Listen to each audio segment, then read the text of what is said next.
So now you have an idea of the structure of the curriculum. We'll explain how the new curriculum is being developed. So in the first instance, it's worth identifying who our pioneer schools are in the AS region and what their role is in developing the various areas of learning. So as you can see, we have representation across all local authority areas in terms of the pioneer schools. And we also have representation across all 6 areas of learning and experience.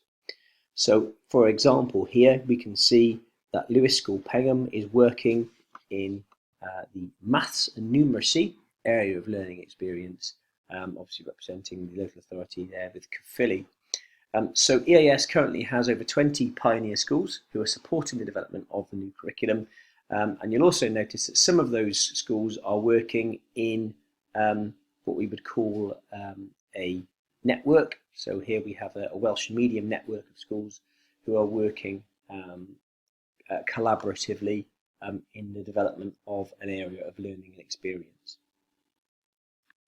So in terms of their work, what are they actually doing at the moment? Well, as the slide in front of you states, the curriculum for Wales is being developed by Pioneer School in partnership with Leeds Regional Consortia and Welsh Government. So an area of learning and experience development group will consist of around about 20 people.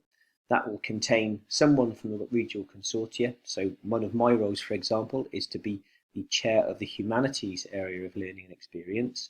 I work then with a Welsh Government official who co-leads the group. We have a vice chair from within the region as well. And then those groups are supported by our higher education establishments. So some of our universities can provide some support with the writing of the curriculum. Some of the experts in the curriculum and assessment panel who have international expertise in this area provide some input. And also, if it's applicable, we'll also have input from particular local government bodies or bodies that support third sector organisations or private sector bodies to provide additional input into supporting the development of the new curriculum.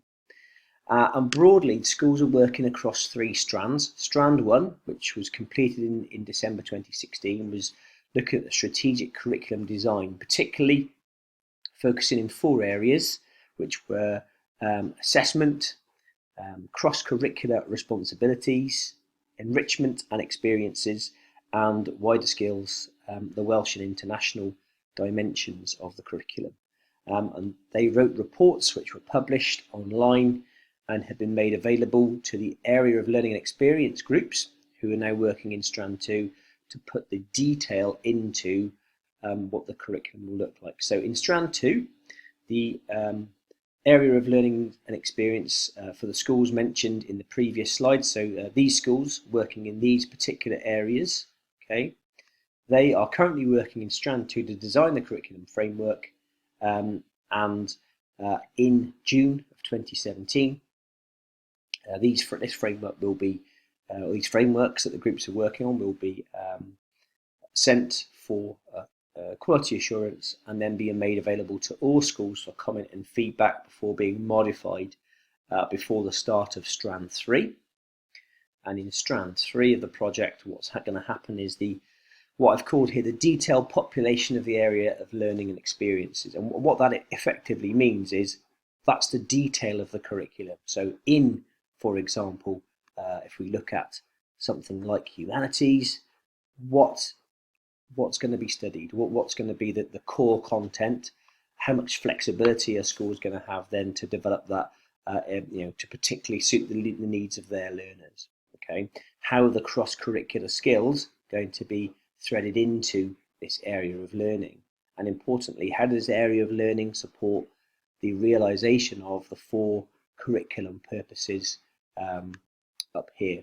So that's the work that's currently underway and due for completion by around May or June of next year, so that the curriculum framework is available to all schools by September 2018.